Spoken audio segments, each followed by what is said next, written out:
안녕하세요. 팀 더스토였습니다. IT 계열 분야를 공부 중이신가요? 해외 취업을 고민 중이신가요? 그런 학생분들을 위하여 저희가 직접 조사하였습니다. 각지에서 활발히 활동 중이신 현직자분들의 실제 경험과 취업 시 사용할 수 있는 팁을 조사하였습니다. 인터뷰해주신 모든 분들을 영상으로 담지 못했으나 학생들의 취업에 도움이 될 만한 정보들을 종합하여 정리해봤습니다. 또한 현직자와 직접적인 커넥션이 없다면 알기 어려운 사실들도 담아 제작하였습니다. 영상에서 가져가시는 게 많으셨으면 좋겠습니다. 감사합니다.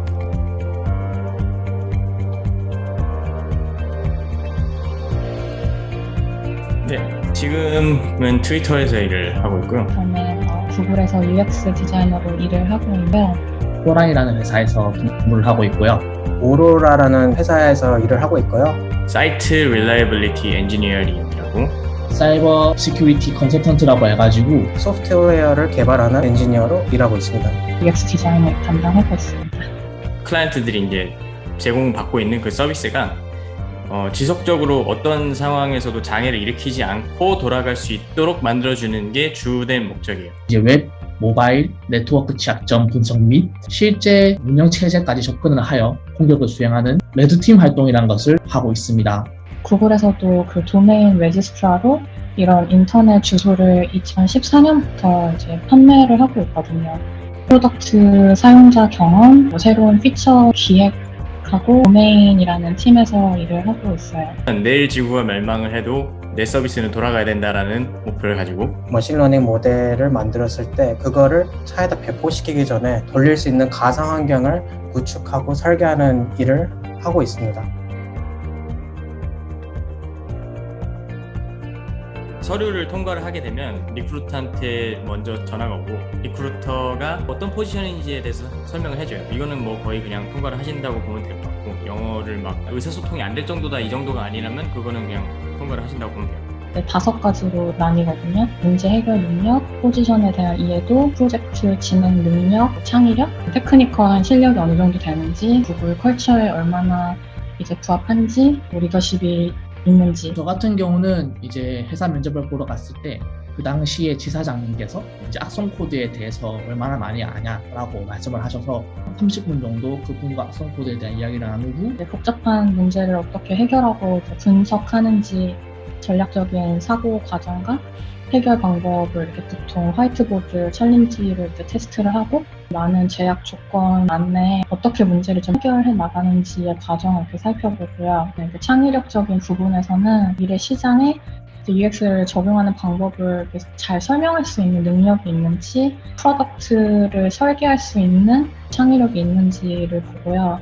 이제 리크루터가 저희 회사에 왔었어요. 여기 지원해달라 이런 식으로 해서 지원을 했고, 온사이트 인터뷰라고 해서 피츠버그라는 도시로 날아가서 6시간 동안 면접을 보고 그 파이널 인터뷰도 끝나고 이제 오퍼를 받고 일을 하기 시작했습니다. PDF 문서들을 다 가지고 갔어요. 포트폴리오라고 할 수 있죠. 며칠 뒤에 바로 연락이 와서 다니게 되었습니다. 코비드 이전에는 전화 면접을 하고 직접 회사로 비행기표 끊어주고 호텔 끊어주고 해서 직접 면접을 보는데, 지금 같은 경우에는 2개 다 온라인으로 면접을 보게 돼요. 테크니컬한 부분은 이제 말 그대로 기술적인 부분을 엔지니어나 뭐 다른 팀들하고 이제 협력할 때 이해도가 있는지, 이제 마지막으로 이제 구글 컬처에 적합한지를 볼 때는 어떤 가치관을 가지고 어떻게 협력하면서 일하는지에 테스트하는데, 구글에서는 이제 사람이 선하다고 생각하고 이렇게 정교하게 설계된 과정 속에서 선한 사람들을 이렇게 골라내려고 하는 것 같다.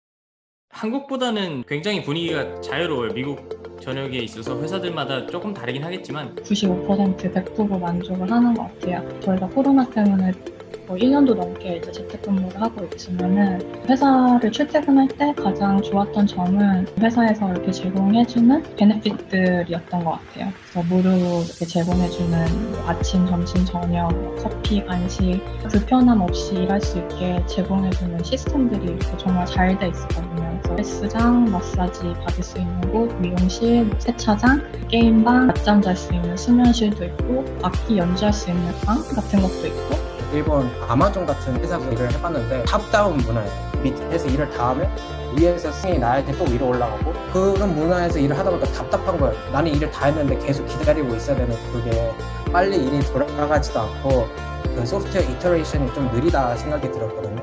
근무 환경만큼은 정말로 저는 만족을 하고 있습니다. 저희 팀원들끼리 끊임없이 피드백을 하면서 일을 하고 있기 때문에 이 부분 상당히 만족스럽게 생각을 합니다.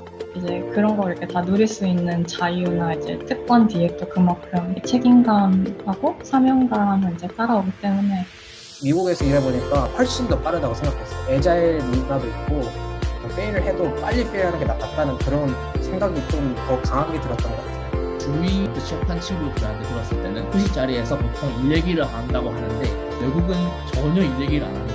편하게 의사소통이 가능했어요. 이제 시니어든 사장님이든 다이렉트로 맞아도 상관없고 구글이 가장 좋은 점은 수평적인 이제 직급에 관계없이 자유롭게 의견을 이렇게 낼 수 있고 내가 책임을 이렇게 질 수 있으면은 충분히 자유롭게 하고 싶은 일을 시도해볼 수 있는 문화가 좋았던 것 같고 한 가지 저는 엔지니어 레벨이 낮아도 책임감을 많이 준다는 생각을 들었어요. 리스폰시빌리티를 더 많이 주고 인디펜던스를 더 많이 주고 직원이 더 하고 싶으면 하게 해준다는 그런 문화가 되게 좋았던 것 같아요. 먼저 뭐를 시작하거나 아니면 내가 기획한다던가 회사 내에서 이제 그런 자율성을 개개인한테 허용해주기 때문에 주도하면서 이렇게 이끌어 나갈 수 있는 또 중요성도 배우게 되고 디자이너로서 계속 좀 발전해 나갈 수 있는 그런 부분이 제일 좋은 것 같아요.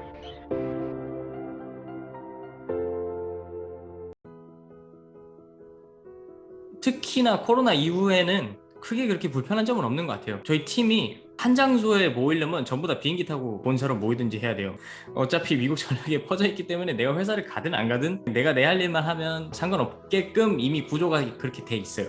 만족해요. 가족들이랑 보낸 시간도 많고. 너무 좋은 것 같아요. 더 자유롭다? 장소에 이렇게 구애받지 않고 어느 시간에 있든 내 분량만 하면 된다는 게 좋은 것 같아요. 현지에서 근무를 하면 아무래도 밥을 공짜로 주니까 아무래도 그리워하는 사람들이 꽤 있어요. 만회시켜주기 위해서 뭐 스낵 같은 거 사서 회사에다가 청구해라 뭐 이런 제도도 하기도 하고. 간식이나 음식 그런 걸 못 먹고 팀이랑 일한 지 1년이 넘어가는데 아직도 안 친해요. 가까워지기가 좀 어려운 것 같아요. 미래를 졸업하고 그래픽 디자이너로 일을 하다가 웹 디자인을 공부하고 UI 디자인도 공부하고 전향을 하게 된 케이스인데 저는 이직을 되게 자주 했어요. 4년 동안에 다닌 회사가 지금 5개 되는 것 같은데 하게 되면 장점은 연봉이 빨리 오르고 처우가 많이 개선될 여지가 있죠. 한꺼번에 한 번에 확 바뀔 수가 있는. 지금 다니는 회사가 이제 대학교 졸업하고 4번째 회사고 감사하게도 이직을 할 때마다 이렇게 연봉도 조금 인상되고 복지도 항상 좀 더 좋은 회사로 이제 이직을 할 수 있었던 것 같아요. 그런 드라마틱한 체인지가 있으려면 한 직장에 계속 다니는 것보다는 기회가 있을 때마다 해주는 게, 또 한 가지 추천을 드리는 게, 내가 지금 다니고 있는 직장이 아무리 안정적이고 내가 너무 마음에 든다고 하더라도 면접은 그냥 기회가 있을 때마다 자주자주 계속 보시는 게 좋아요. 그 회사에 설령 가지 않더라도 면접을 계속 보다 보면 면접 실력이 늘어서 나중에 결국 가고 싶은 회사를 갈 때 좀 더 면접을 잘 볼 수 있는 그런 장점이 있어요.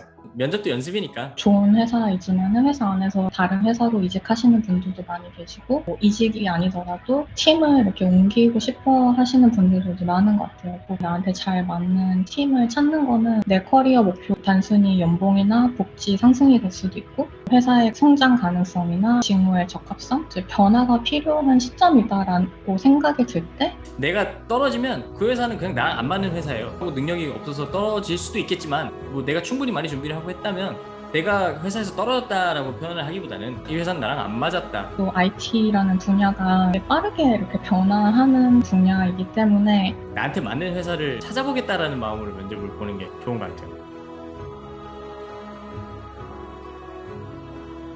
본인이 이제 뭘 좋아하는지, 어떤 분야를 잘하고 내가 어떤 분야를 잘하고 싶은지 자신에 대한 좀 분석을 한 다음에 한 2, 3년 뒤에, 5년 뒤에는 어떤 분야에서 어떤 일을 하고 싶은지 이렇게 상상해보고 좋은 학점을 받는 것도 중요할 수 있는데 그거를 잃을까봐 다른 어떤 새로운 기회가 있는데 이것까지 하려면 내가 학점을 유지를 못하겠는데 하는 것에 지레 겁먹고 어떤 새로운 도전을 하는 거를, 공부도 중요하지만 내가 정말 잘하는 게 뭔지를 컴퓨터 안에서도 많은 분야가 있으니까 재학 중이신 학부생이 있으시다면 만약에 이런 수업 도중에 프로젝트를 주면 그걸 완성하는데 그치지 말고 어떻게 하면 이거를 더 발전시킬 수 있을까, 스케일러블하게 만들 수 있을까, 이런 고민도 해보고 더 나아가서 시도해보면 좋을 것 같아요.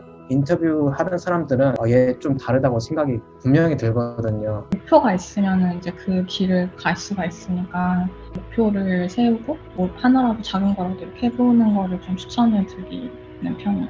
학교 다니면서 같은 학부생들이랑 같이 고민도 해보고 프로젝트 받았을 때 더 나아가 볼 것, 더 시도해 볼 것, 인턴십 할 기회가 있으면 1학년 때부터 시도해보라. 이번 여름방학에도 할 수 있으면 무조건 지원해보라고 말씀드리고 싶어요.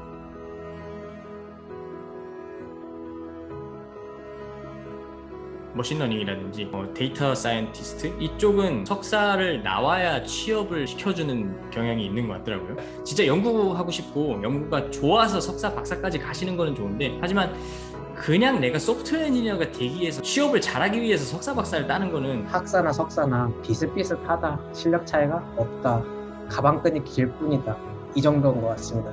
박사는 완전히 좀 다른 상황이고요. 석사를 따는 게 조금 유리할 수는 있어요. 왜냐면 취업 비자가 석사의 경우에는 받을 수 있는 확률이 조금 올라가거든요. 업무 역량에는 오히려 차이 없다고 보셔도 될 것 같아요.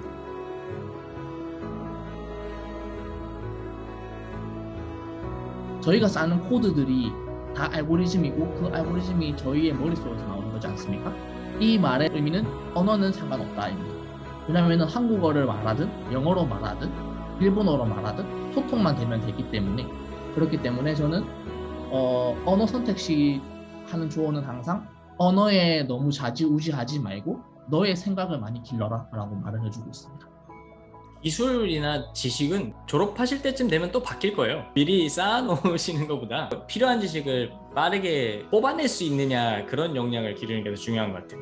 내가 지금 많이 하는 것보다 어떻게 하면 더 빨리 찾아낼 수 있느냐, 쉽게 말하면 구글링이라고 하죠. 그 변하지 않는 컴퓨터의 펀더멘탈 같은 거는 많이 알면 좋지만 앞으로 계속 바뀌는 패러다임이나 이런 거에 대해서는 그때그때 찾아보면서 해야 되는 게 많기 때문에 새로운 기술을 계속해서 접해보시면 내가 배워서 적용을 시키느냐, 어떻게 빨리 흡수하느냐, 그리고 회사마다 다 사용할 스택이 달라요.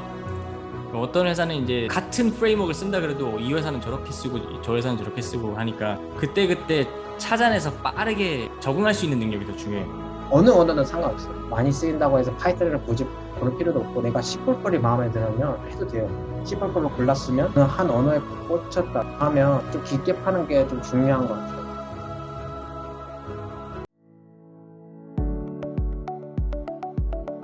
순수하게 저의 경험으로만 말씀드리자면은 저는 토익 자격증도 없고요. 아까 말씀드린 OCP도 없습니다. 그런데 제가 저희 회사한테 러브콜을 받은 이유를 생각을 해봤었는데, 저는 이제 컨퍼런스나 세미나에서 발표를 많이 했어요. 즉 이제 저만의 힘을 좀 키우는 그런 역할을 많이 했었습니다. 세미나나 컨퍼런스 같은 경우는 이제 제가 직접 연구한 결과를 남한테 보여주는 것이기 때문에 이 사람이 연구한 것은 효력이 있구나라고 사람들이 판단을 하게 됩니다. 그래서 이거야말로 진정한 자기 포트폴리오가 아닐까 생각을 하고, 갓 졸업을 한 학생분들의 포트폴리오를 보면은 심사하는 입장에서도 능숙함 이런 거를 이제 보기보다는 얼만큼 가능성이 있고 창의력이 있고 이제 신선한 이제 그런 것들을 더 많이 보고 이제 가능성을 많이 보니까 개개인의 캐릭터가 좀 묻어나야 된다고 생각하는 입장이에요. 문제 해결 능력, 학습 능력, 공감 능력, 커뮤니케이션 능력 등등 되게 다양한 자질을 요구하는 직업이거든요, UX 디자이너가.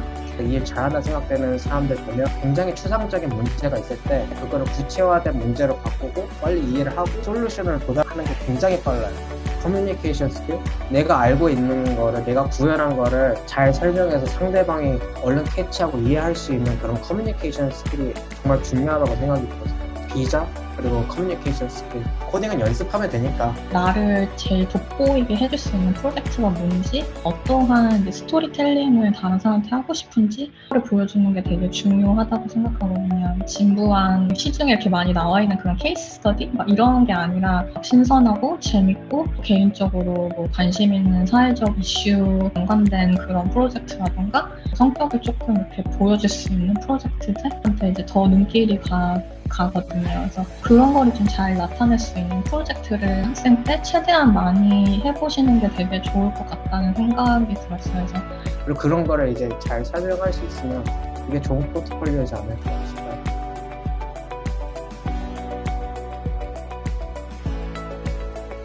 페이지 보면은 레주메 작성이 있긴 있어요. 전 레주메 없이 회사 들어왔어요. 제가 직접적으로 레주메를 보낸다거나 이제 그런 것보다는 이제 링크인으로 연락이 많이 오고 리크루터 이런 사람들하고도 꾸준히 이렇게 약간 연락이 되는 편이고 저는 이력서 하나만 그냥 딸랑 한 장짜리 이력서만 딸랑 던져 놓는 스타일이기 때문에 근데 그게 그 노력이 헛된 건 아닌 게 그렇게 넣어놓으면 걔네들 데이터베이스에 내 인포메이션이 들어가요. 그럼 이제 얘네들이 내 이력이랑 맞는 포지션이 나왔을 때 나한테 연락이 먼저 와요. 리크루터들이 대부분 링크드인을 통해서 연락을 하기 때문에 링크드인은 이미 취업한 사람들이 더 많이 들어가 있어요. 프로필을 올려놓게 되면은 흥미가 있으면 연락이 와가지고 너 이쪽 분야 한번 같이 일해볼 생각 있니? 이런 식으로 리퀘스트가 날라옵니다. 그런 브러쉬업 하는 거는 필요한 것 같아요. 이 포지션 진짜 원하면 그 포지션에 맞는 경력을 좀 더 두각되게 다시 작성하거나 아니면 조금 편집해서 보내주는 그런 정도의 노력은 필요하죠. 레주메는 필수, 커버레터는 필요한 기업이 있는데 저는 하나도 안 냈어요. 너무 귀찮더라고요. 저는 작성한 적도 없기도 하고 제랑 같이 일하는 분들도 딱히 안 보낸 걸로 알고 있습니다. 쓰시고 싶으신 분은 쓰시고 땡큐 레터는 받는 사람은 기분이 좋으니까 하면 좋다, 하면 좋고 안 해도 괜찮다라고 말씀드릴 수 있을 것 같아요. 그래서 커버 레터는 거의 써본 적이 없는 것 같고 레주메는 중요하고 뭐 디자이너는 특히나 포트폴리오가 무조건 같이 있어야 하고 땡큐 레터 같은 경우에는 웬만하면은 쓰려고 하는 편이에요. HR에서 이렇게 리크루팅 하는 그런 전문적인 사람들이 있는데 회사하고 잘 안 되더라도 다음에 또 그런 기회가 있을 수도 있기 때문에 미국에서는 특히나 사람과 사람 간에 추천하고 그런 시스템들이 되게 많기 때문에 좋은 관계를 맺는 것도 되게 중요하다고 생각하거든요.